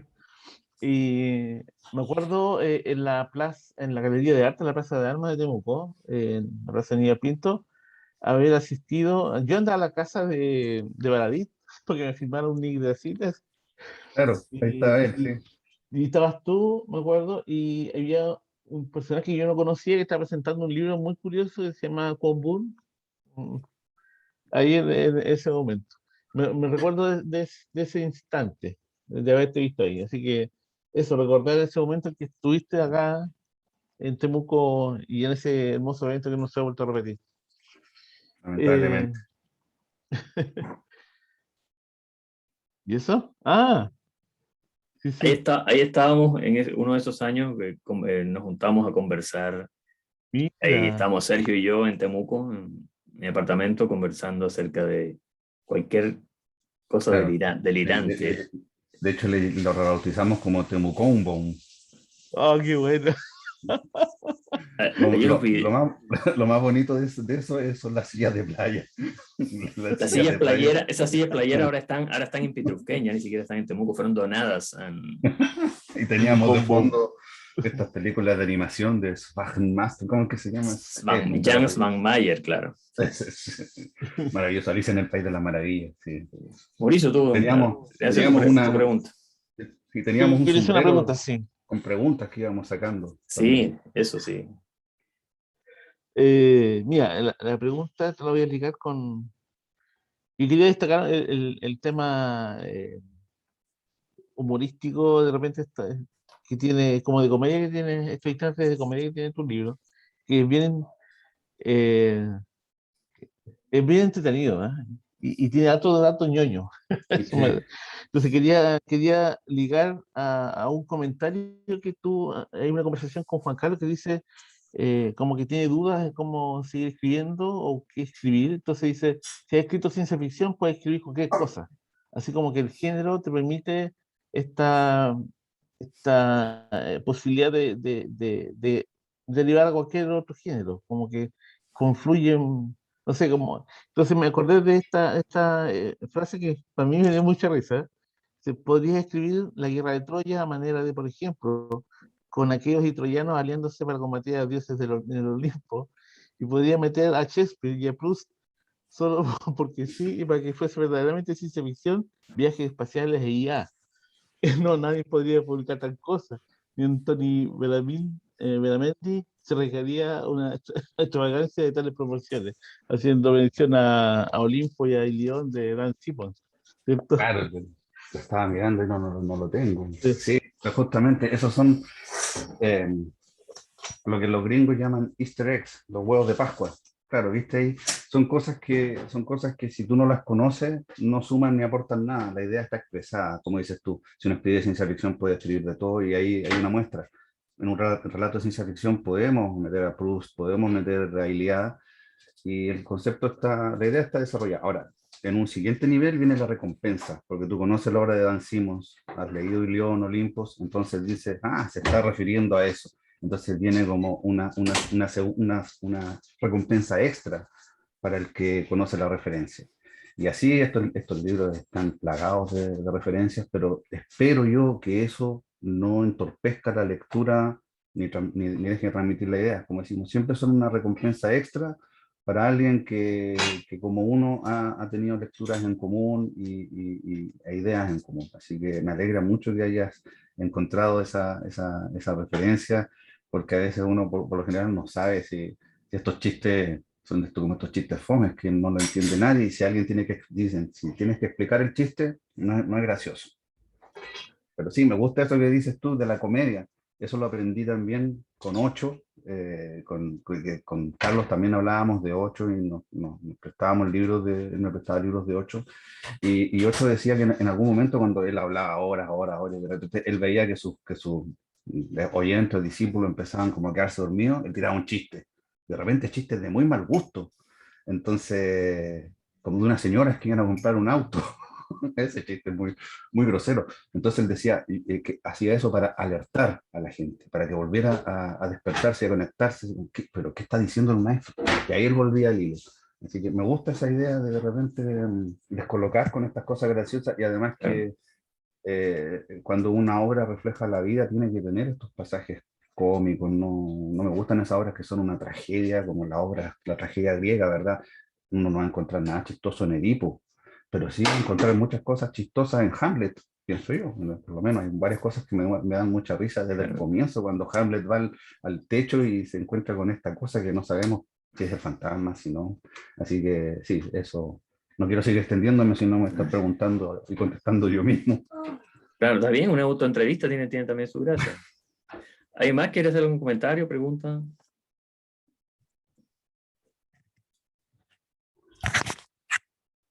Hay dos Cecilias, pero no sabemos si alguna de las dos está presente. Hay cosas, veo, chat 5 dice. Quizás alguien ha dicho algo en el chat. Sí, se sí, tenía que retirar. sí, Alejandro tuvo que retirarse. Diego estaba se estaba dando vueltas, estaba perdiendo la relación con la gravedad, y cuando estaba así de costado, ahí desapareció una burbuja. En cualquier momento debe entrar. Tenía la impresión de que Diego iba a hacer alguna pregunta. Sí, Diego tenía algo preparado. Pero bueno, por favor, no sean tímidos. Preguntémonos por la pregunta de Diego. Esa Claro. podría ser una buena pregunta. Preguntémonos qué tipo de pregunta era. Yo quería hacer otra ¿Sí? referencia, no sé si Adelante, Mauricio, por favor. aprovecho. Sí, esta vez voy a ir para el cine. Es que me gustó en el capítulo 3, es cuando relata esta relación de encuentro-desencuentro con Mónica. De pronto hace una referencia al cine que me pareció bella, cuando dice, tras una breve estadía en el cuarto 2046 en el Hotel Plaza San Francisco, arrendé un departamento. Ahí está hablando de Wong Kar-wai, de In the Mood of Love, de 2046, de un poco dando a entender, o por lo menos yo lo interpreté así, que esta relación que tiene este personaje con el protagonista con Mónica es muy similar a lo que muestra Wong Kar-wai en esas películas. No sé qué tal la influencia de esas películas también en tu obra. Bueno, es que la influencia viene, todo es influencia para mí, todo es influencia. Y también es interesante poder tener este intercambio, por eso les aliento. Ni siquiera pueden hacer preguntas, sino que hagan una observación, un comentario como Mauricio, como Mauricio acaba de hacer. Porque, por ejemplo, hay ideas que yo tenía, porque por supuesto uno puede tener una idea cuando escribe algo y no sabes cómo se recibe al otro lado. Porque para mí Mónica no existe. Mónica es todo, o sea, es obvio pensar que todo lo que está en la cabeza del narrador son ideas de él. No existe su hija, no existe su esposa, es un hombre que está solo en su casa rememorando los días que ya se fueron y creando y dirigiéndose hacia un final justamente como de película, como de final de la primera temporada. Oh, esto terminó así. ¿Qué va a pasar en la segunda temporada? ¿Qué personaje realmente murió? ¿Realmente pasó esto o esto otro? Entonces, eso por lo menos estaba, eso es lo que está en mi cabeza, pero seguramente no tiene por qué ser la forma en que fue recibido por las y los lectores. Toda interpretación es válida, por supuesto. Sí. Diego, ¿volviste? Hoy sí, volví, perdón. El otro se quedó sin batería. Sí. Cecilia levantó la mano y Cecilia, adelante. Oli, Sergio, saludarte. Qué bacán tenerte aquí. Y quiero leerte mi reseña de Goodreads. Goodreads. Sí, parte por Chacal. Estuve a punto de abandonarlo 2 veces. Y algo me dijo que lo terminara. Así fue. Y no me arrepiento. Bueno.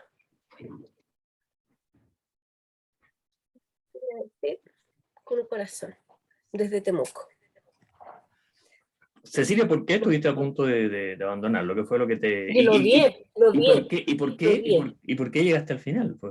¿Y por qué finalmente... Porque siempre termino los libros, por un porque me he sentimiento? encontrado con maravillas como esta. Es como que yo sentía que Sergio como que me toreaba, ¿cachai? Así como, ya pues, sigue leyendo, pues, sigue. Y me tiraba unas cuestiones así, pero zarpadísimas. Y yo no, levantaba y lo, agarraba el libro, perdón, lo tiraba. ¡Pah! Y después ya lo miraba y decía, puta, pero es que si Carlos lo recomendó, puta, igual debe ser bueno. Y la portada como me gusta, porque tiene una onda así como media psicodélica, ya, y lo agarraba de nuevo. Así que fue una bonita experiencia, Sergio, gracias. Qué bueno que te gustara la portada porque yo la odio.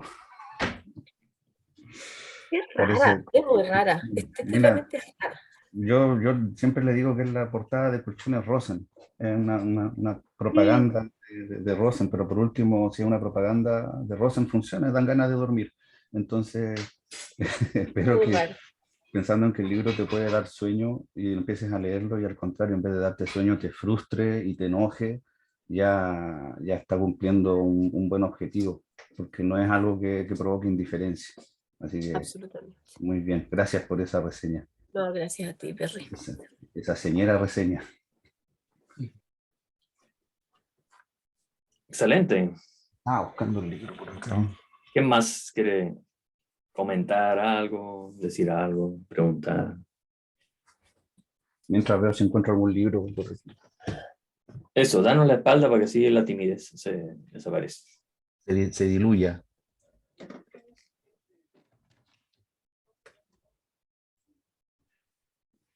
Bueno, voy a Ceci- regresar el Cecilia, comendador. Cecilia escribe con mi intervención, me largo y seguiré escuchando desde el celular porque tengo estúpidos compromisos familiares. Me gustó eso. Estúpidos compromisos familiares.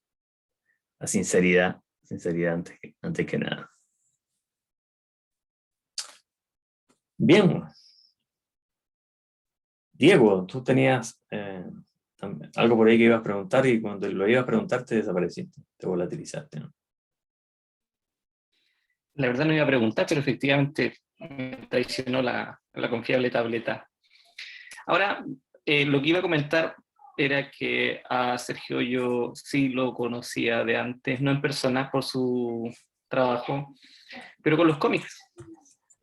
Y tuve un reencuentro con un pequeño cómics de los que hay que es Atómica. Rayen, El Poder de Tres. No, Rayen, El Poder de Tres, que uno de los tantos que vi, que me pareció genial y ha sido genial porque lo he usado, y se lo comento a Sergio, para animar a varios chiquillos del colegio que dibujan y dibujan de forma sobresaliente. Y para su edad son sobresalientes y que tienen ese estilo que les gusta y que buscan eh, romper las normas, como dicen algunos colegas, pero crear a partir de su experiencia que precisamente no es literaria, sino que es cinematográfica. Y quizás más que cinematográfica es de internet. Y logran crear historias que fusionan todo este mundo, a las cuales le agregan los aportes que, por ejemplo, un profesor como yo puedo hacerle y crean mundos increíbles. Y tienen esa libertad también de digresión o de ir para todo, viajar hacia todos los lados y en todas las temporalidades, que es algo que yo envidio y que también veo en ti, Sergio. Y se agradece porque en el fondo Sweet Dreams, claro, yo igual creo, vi la portada y me pareció horrible, pero la libertad de digresión, al principio yo dije, ¿para dónde va esto? No va para ningún lado. Y eso fue finalmente después avanzando un poco la lectura, porque me llevo mucho, muy grato, porque se siente esa libertad. Y creo que eso se agradece, yo lo agradezco personalmente. Y lo he visto en los chicos, pero uno como adulto como que se estructura demasiado y no se libera. Y eso es Sweet Dream, realmente, una liberación al respecto. Así que muchas gracias. No, gracias a ti en primer lugar, porque justamente si la creación no es un espacio de libertad, entonces es algo que te subyuga y te condiciona como el arte creado durante, por ejemplo, el Tercer Reich, que tenía que tener venía con el pie forzado de la monumentalidad. Por ejemplo, uno ve el documental de las Olimpiadas, por ejemplo, de Leni ¿cómo es? Esos apellidos alemanes siempre me cuesta. Riefenstahl. Pero ella, y algo magnífico, pero si yo digo que algo magnífico, nazi, no puedes decir que eso es magnífico. Pero bueno, ellos estaban pensando como en el Renacimiento, volver a rescatar esos ideales por ejemplo, las Olimpiadas, los atletas lo hacían desnudo porque era una celebración del cuerpo humano, de ver cómo esos músculos y cómo esta máquina tan bella funciona sometida a los estrés, que finalmente todas esas pruebas es un estrés. Recordemos cómo llegan los atletas en la maratón, cómo llegan destruidos y los reciben un poco menos que como a Jesucristo bajándose de la cruz, ¿verdad? Entonces, eso en primer lugar, lo que tú dices, Diego, sí, o sea, por ejemplo, en este caso específico, si escribir, si la literatura no es un espacio de libertad, como por ejemplo lo tuvo, por eso a mí Combun me voló la cabeza. ¿Por qué me voló la cabeza? Porque pude conocer, es magnífico poder conocer al autor y después poder conversar con él y después que se convierte incluso en tu amigo, porque a mí me hubiese encantado ser amigo de William Burroughs o de Henry Miller y conversar con ellos de cómo su libro Trópico de Capricornio no va para ni un lado. Yo ni siquiera sé de qué se trata ese libro, pero en cada página, en cada frase hay algo. Es como es esta cosa holográfica, como hablamos con Carlos y con Meyer. En todas partes, como en el holograma, en cada parte del holograma está contenido todo el holograma. Entonces, a mí me encantan esas obras en que si tú tomas una página, es totalmente coherente con la última página. Todas estas páginas se interrelacionan. Eso me gusta mucho, y la libertad que tienen autores como Murakami, porque es uno de los libros más frustrantes que he leído de Murakami, es Baila, Baila, Baila, que es la continuación de la Casa del Carnero Salvaje. Y no, es un libro que uno dice, pero ¿por qué leí esta cuestión? Perdí el tiempo leyendo esto. Y sin embargo, es uno de los libros que después más he pensado y más he pensado. ¿Por qué? Porque justamente no te lo dice todo. Me gusta esos libros donde el autor te deja espacio para que uno como lector se imagine o complete la historia. Y también me agrada mucho saber que alguien ha leído esos cómics, esos webcómics que están, y que por supuesto están dirigidos más a los niños y a los jóvenes. Y ese, por ejemplo, en la editorial en Mitómano Comics habían varios personajes, y ahí Mitómano Comics le lleva 15 años y tiene casi todo su material está gratuito en su página web. Se creó en un principio Francisco Fernández, y estudiante de diseño para su tesis, diseñó y creó todos estos personajes pensando que eran superhéroes, pero basados en mitología chilena y latinoamericana. Entonces, dentro de ellos está Rayen. Eh, y, y él quería escribir una historia con ese personaje, y tiene otro que es Antu, el dios guerrero mapuche. Y a mí no me interesa, a mí siempre me interesan más los personajes femeninos que los masculinos. Entonces me interesó ella y le dije, ya, le dije, yo te lo escribo, yo te escribo ese guión. Y fue un desafío porque, por supuesto, para ser respetuoso con el pueblo mapuche, sus tradiciones, su cosmovisión, me puse a estudiar mucho, porque siempre que abordo algo me gusta estudiar harto y ver cómo podíamos crear un conflicto en base a un mito como este, en el caso del Camahueto. Y, y siempre teniendo en cuenta, porque finalmente yo, cuando me preguntan, porque yo últimamente me he dedicado mucho a la literatura infanto-juvenil, que no tiene nada que ver con este libro.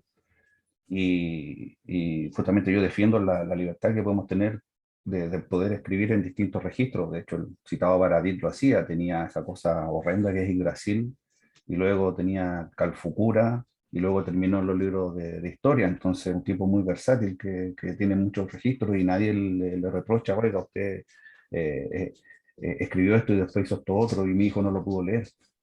Ahí hay que saber para qué público está dirigido cada cosa. Entonces, yo siempre digo, me pregunto, ¿cuál es la diferencia entre escribir para adultos y escribir para niños o jóvenes? Yo digo, simplemente se puede decir y se puede abordar todos los temas. Es una cosa más, no una cosa de fondo, sino de forma. Eso es todo. Yo siempre digo y siempre pongo un ejemplo. Hay ciertas palabras con la literatura infanto-juvenil. Hay ciertas palabras que simplemente uno las debe mencionar de otra forma. Y yo le puse un ejemplo a un amigo que es mi socio en la editorial en el Nautilus Ediciones, Michael Rivera Marín, que sacó ahora un libro, Lota 1939, que, que le ha ido muy bien. Y yo cuando comencé a ser su editor y a ayudarlo en esto, y él escribe terror, entonces yo le decía, mira, el terror para niños es que es más bien complicado, porque hay cosas que tú no puedes decir. Yo lo revisé su primer libro, Francisca Macabra, y le dije, aquí hay varias cosas que pueden quedarse, pero si las dices de otra manera. Por ejemplo, si tú quieres decir cadáver, no digas cadáver, di cuerpo sin vida.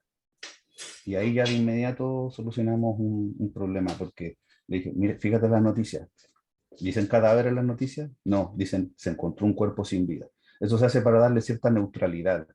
Entonces, no es la cosa morbosa lo que quiere transmitirse en esa información, sino que es dar cuenta de un hecho que posiblemente yo ahí lo puedo agregar en una novela para adultos y puedo decir que era un cadáver putrefacto y que le faltaba un ojo y que los ratones se lo habían comido, pero en un libro infantil puedo decir, hay un muerto ahí, hay un cuerpo sin vida, pero no tengo para qué entrar en esa descripción. Entonces, me alegra que tú, Diego, hayas podido encontrar un valor, por eso también están los valores. Yo en un libro como este puedo transmitir antivalores, aunque al transmitir y hablar de antivalores, uno necesariamente está poniendo, como decíamos, en cuestionamiento o también hablando de los valores. Cualquiera que lea Lolita de Nabokov y lo lea y lo entienda, sabe que el tipo no está haciendo una apología a la pederastía, sino que todo lo contrario, la está condenando. Lo hace desde el momento en que nos presenta un personaje con un nombre como Humbert Humbert. Nadie puede creer que este tipo se llame así o siquiera exista, más bien una idea o un concepto, un vehículo para denunciar una situación. Entonces, ahí está también lo de los valores. Para cuando uno escribe para niños, tiene que pensar también en eso, en que tiene que crear en el fondo una herramienta pedagógica. Los que han estudiado pedagogía y psicología del desarrollo y todo eso saben que tenemos ciertos elementos, por lo menos en esta caja de herramientas que podemos usar. Y en ese sentido no es que haya menos libertad a la hora de escribir, sino que es una libertad más encauzada simplemente, porque tiene un objetivo más claro. En cambio, al escribir un libro como este del que estamos hablando, yo no tenía ningún objetivo más que el de escribirlo, e ir explorando y ir viendo qué ideas iban saliendo y después ver cómo esas ideas se podían ir conectando para darle una finalidad y cierto cuerpo, porque esto es un ente, esta es una entidad que uno parte con un torso y luego va porque te puede terminar sin una pierna o sin lo terrible es que termine sin cabeza o sin corazón, que sea un libro que no tiene mente o que no tiene alma, que no tiene corazón. Eso espero que el libro lo tenga, que no sea un cúmulo de información, de divagaciones, que son finalmente como las capas y los escudos que hay. Carlos hablaba de estos personajes, ¿te acuerdas, Carlos, cómo eran los personajes con candado, con cerrojo? ¿No? Estos personajes digamos, personajes, estos autores a los que es difícil llegar porque tienen tantas barreras, como Madame Blavatsky, Ayn Rand, el mismo Miguel Serrano, autores que te predisponen a no leerlo. No, estos son charlatanes, estos son aquí, estos son allá. Y cuando uno ya logra como pasar todo eso, llegas y te encuentras con una obra que te desafía, que te hace pensar, que te hace reflexionar, o por último, que tiene una belleza como La flor inexistente de Serrano, que si le quitamos todo lo nace a Serrano y lo leemos, ahí está, volvemos a la separación del autor y la obra. Podemos separarla, podemos incluso separar y extraer ciertas obras que dentro de la obra de ese autor no son como representativas. Yo creo que sí, porque si no, todos los autores son personas falibles, con pies de barro, que algunos de ellos han cometido actos ilícitos, pero si nos ponemos a juzgar por eso a los autores, terminaríamos como en Tlón, donde no había autoría de ningún libro, y de hecho Borges propone de que tomemos Combom y no sé, la reina Isabel cantaba ranchera y se lo atribuyamos al mismo autor. Y a partir de eso hagamos una crítica, una reseña, un estudio de cómo este autor pudo haber escrito dos cosas tan distintas y cómo se conecta, cómo con la reina Isabel cantaba rancheras, por ejemplo. Entonces, a mí me parece que sería bonito eso de que todos los libros a partir de ahora se publiquen sin autoría, que no sepamos quién es el autor, porque así nos liberaríamos de esto de que, no, el autor después en Twitter dijo que él apoyaba a este o a este otro, y yo no soy de esa corriente política, así que yo no lo voy a leer, porque ese autor es una mala persona, porque no coincide con mi pensamiento político, porque llegamos a un momento, sobre todo mañana, estamos a puertas de eso, donde ya esa frase de no estoy de acuerdo con tus ideas, con tus ideales, pero daría la vida por tu derecho a defenderla, ahora se convirtió en no estoy de acuerdo con tus ideales y daría tu vida para que no las puedas expresar. Entonces eso es bien triste, porque habla de esta intolerancia y esta falta de respeto hacia una persona que piensa diferente y que piensa diferente por circunstancias de su vida, que no son las mías ni las de los demás. Y eso hay que respetarlo, lo mismo que con los autores, que si yo no coincido, no me gusta lo que escribe cierto autor, no me gusta lo que escribe Hernán Rivera Letelier, no lo voy a leer, pero que yo no lo lea y no me guste, no quiere decir que su obra sea despreciable, porque por algo lo publican y es sumamente exitoso. No me gusta esa gente que, por ejemplo, habla mal de Paulo Coelho y lo pone como el epítome de lo malo y de lo que no se debería leer. O Adam Brown, por ejemplo, yo disfruté mucho el Código Da Vinci, pero al mismo tiempo sé que es una cosa que está muy, muy mal escrita, pero se lee rápido, es entretenida, pero después si uno lo piensa mucho, se desarma, la trama se desarma. Así que eso, a raíz de lo dicho por Dios. Fantástico, querido Sergio. Ha sido un hermoso momento de conversar contigo acerca de... Y bueno, esperemos que podamos seguir contando con tu presencia acá en estas tertulias. Se repita.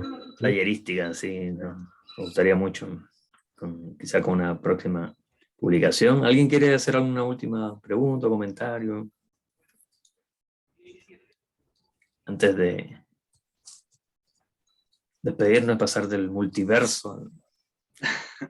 Sergio, yo quiero agradecer a Carlos por generar esta instancia, que es increíble de hecho tener estos momentos, y también a Sergio por brindarnos el libro, que es súper entretenido de leer, de hecho. Yo no lo termino, pero es dinámico, es entretenido. Así que le agradezco a los dos, de hecho, por esto.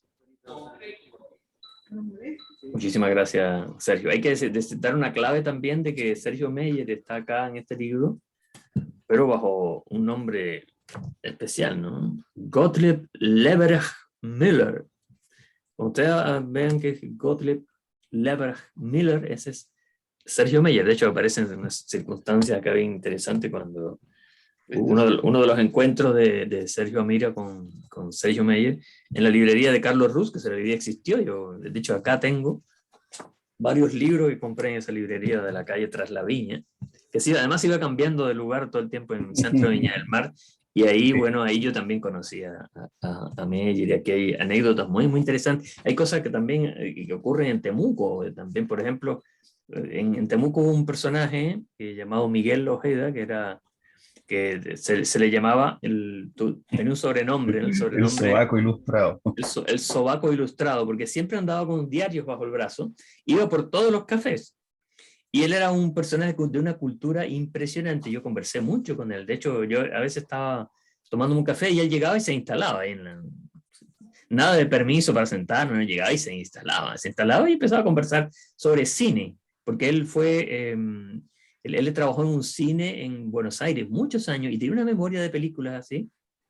Y cuando él llegaba se sentaba y empezaba a conversar como si, no como si la conversación iniciara en ese momento, sino como esa conversación fuera la continuación de una conversación que empezó hace meses atrás y que él de repente Él llegaba, se sentaba y decía, y claro, porque como ya vimos, qué cosa, claro, porque tomó el hilo de una conversación que tuvimos un mes atrás y yo no me acordaba, entonces, y hablaba de cine. Y Sergio aquí aparece el sobaco ilustrado, que además don Miguel tenía otra característica, y que le gustaba mucho apostar en el teletrack, por carreras de caballo.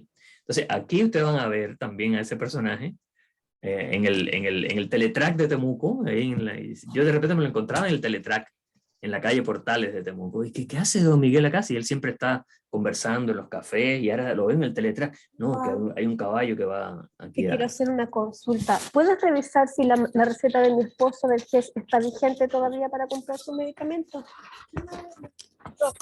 Parece que eso no era para nosotros. Pero lo podemos incorporar. Eso, por ejemplo, que se escuchó, Sí. eso que dijo Cecilia ahora que se escuchó, por ejemplo, uno lo puede conectar con lo que estamos... No era para nosotros, pero cuando lo estaba diciendo, todos teníamos una expectativa. Puedes consultar, y ya cuando habló de la receta de mi esposo, yo dije, no, ya, eso no es para nosotros. Por ejemplo, esa es una pregunta mucho más útil que todas las otras. Claro, eso es una... Oye, y hablando de la digresión, Sergio, en ese lugar donde tú hablas de Don Miguel, del Sobaco Ilustrado, página 192, de repente, inmediatamente después, empiezas a hablar, porque los personajes van cambiando. Dice, y tú lo llamas Don Manuel, ¿no? Don Manuel llevó diarios para vender al Teletrack, le preguntó a Hashimoto. Por supuesto, confirma él. Se pasea de un lugar a otro con diarios, películas, revistas. Es súper desordenado, se le olvida todo, pero es muy interesante al mismo tiempo. O sea que es como un kiosco ambulante. Eso mismo. De hecho, le dicen el Sobaco Ilustrado, porque siempre lleva cosas bajo el brazo, ¿no? ¿Y cómo sabía él que tú nunca habías ido a un Teletrack? Por hipnosis esencial, como Edward Bulwer Lytton. Y ahí empieza una digresión sobre este escritor Edward Bulwer Lytton, y hay una ficha, y uno dice, y conectó a Don Miguel en las calles de Temuco con este escritor. Empieza a hablar de la raza venidera, todos los títulos, y ahí ya se pasó a otro tema, ¿no? Es sorprendente cómo casi cada una o dos páginas hay un link distinto, ¿no? Y simplemente porque un personaje conecta a través del diálogo. Yo creo que es una de las delicias del libro. Eso también es un pequeño homenaje porque digamos que falleció, don Miguel falleció. Sí, falleció hace varios años. Y son cosas que seguramente agregué después. ¿Tú le llegaste a conocer en persona? Sí, ¿no? Sí, estábamos de hecho sentados en ese café que tenía un nombre específico, con unos espejos. No sé si era el del Mayo, Café del Mayo.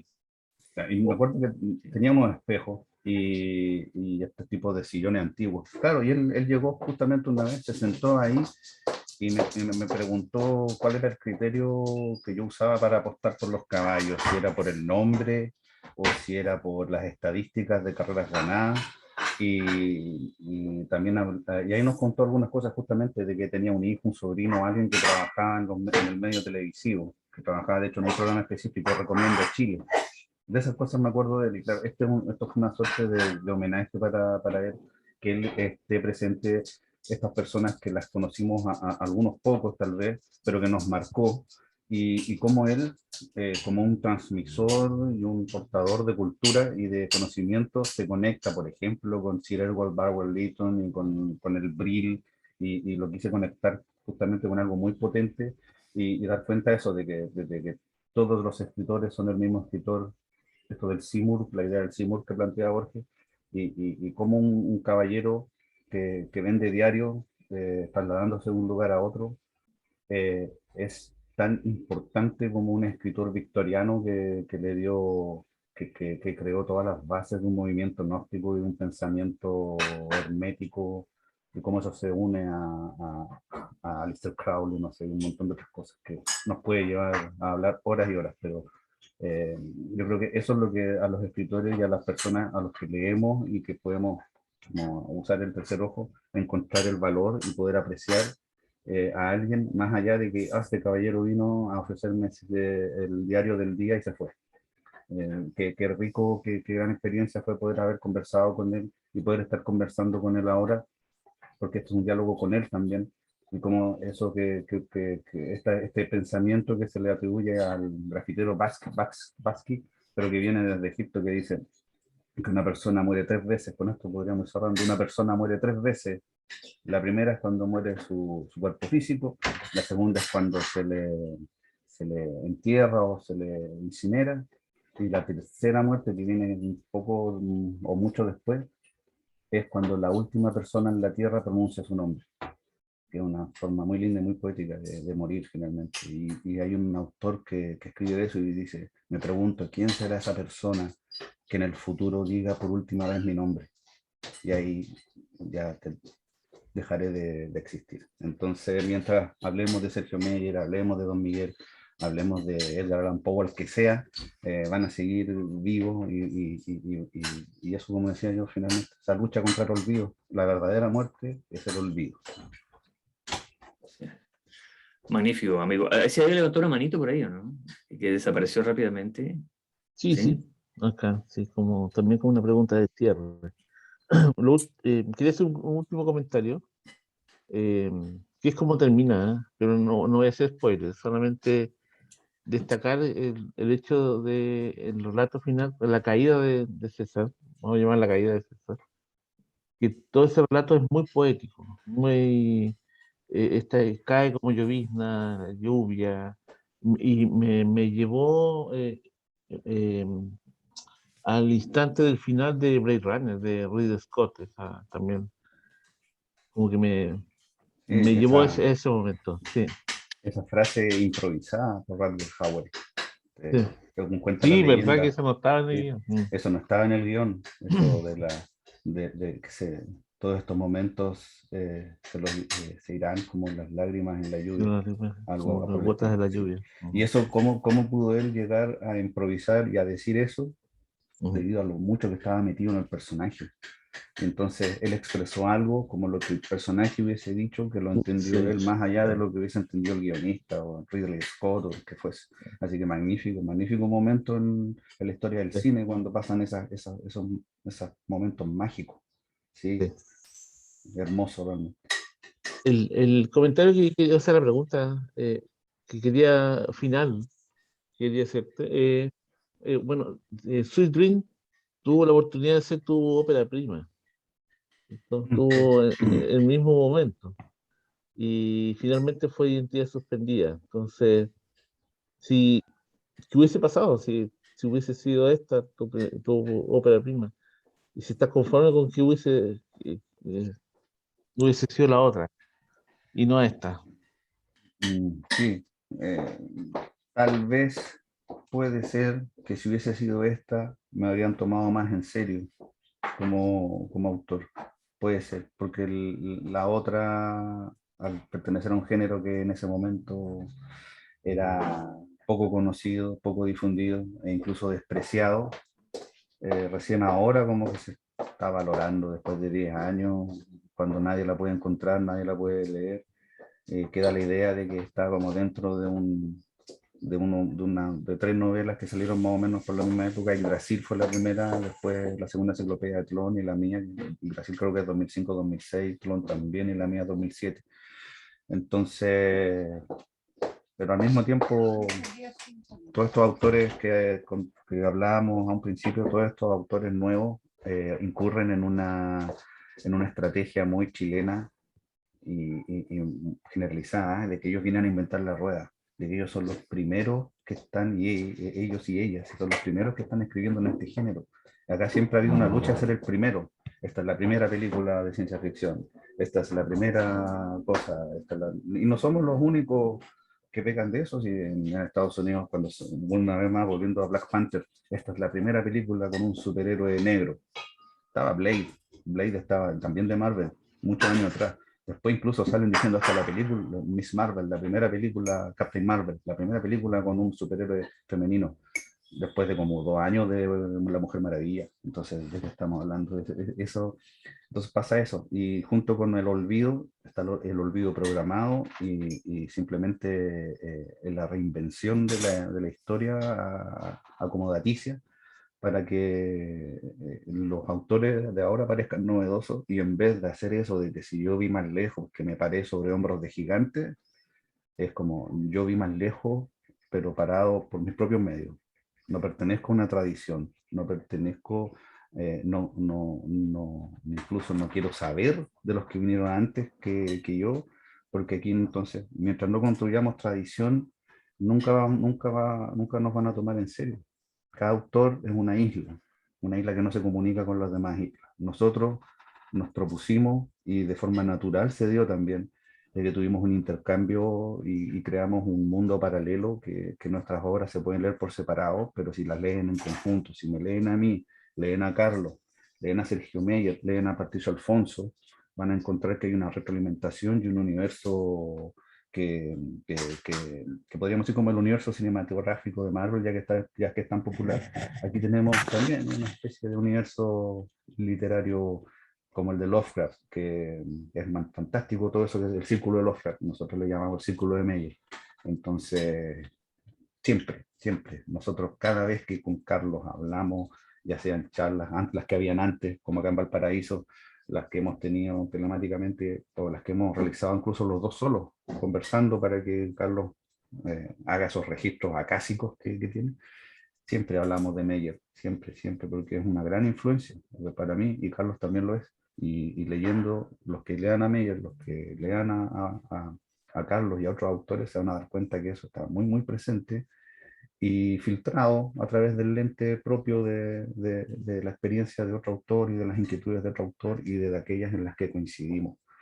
Y es fantástico, como les decía, poder tener una influencia tan cercana, porque por un lado ya hablo de William Burroughs, hablo de Henry Miller, pero también hablo de Carlos Lloró, de alguien que está aquí presente y que ha sido un tremendo referente y una tremenda influencia, y espero que me dedique unas palabras para la contraportada de Identidad Suspendida, que también ganó un fondo del 2019, todavía estamos intentando sacarlo, hay un desastre en el fondo de las culturas con la pandemia, con todos estos fondos que se le han ido acumulando, pero ya vamos saliendo, ya estoy revisando la maqueta, y ya prontamente deberíamos sacar la segunda edición, que trae como 300 páginas más que la primera. Sí, tiene Fabuloso.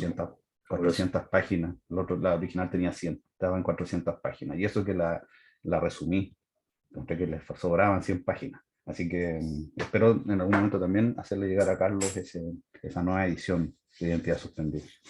Será un honor, querido Sergio. Bueno, ha sido un Estaremos verdadero, esperando. sí, un hermoso viaje. Muchas gracias por tu entrega y llevarnos por todo tu magnífico universo. Y bueno, esperemos que pronto estar de vuelta en esta, ya quizás para Identidad Suspendida, para poder comentarla y poder también promocionarla acá y que la adquieran, ¿no? Porque tú nos regalaste generosamente Sweet Dream, pero ahora vamos Quizás podemos ir a presentarla a Temuco. a presentarla, claro, en el teletrack de la calle. Y en honor a Don Miguel. A Don Miguel, sí. Así que ha sido un maravilloso viaje, querido amigo. Gracias a todos los talleristas por haber estado acá, por su participación, por su presencia, y nos vemos muy pronto. Un grandísimo abrazo. Hasta pronto. Gracias, Sergio. Un abrazo enorme. Gracias. Encantado de conocerte, Mauricio. Muchas gracias. Chao, Diego. Creo que ya.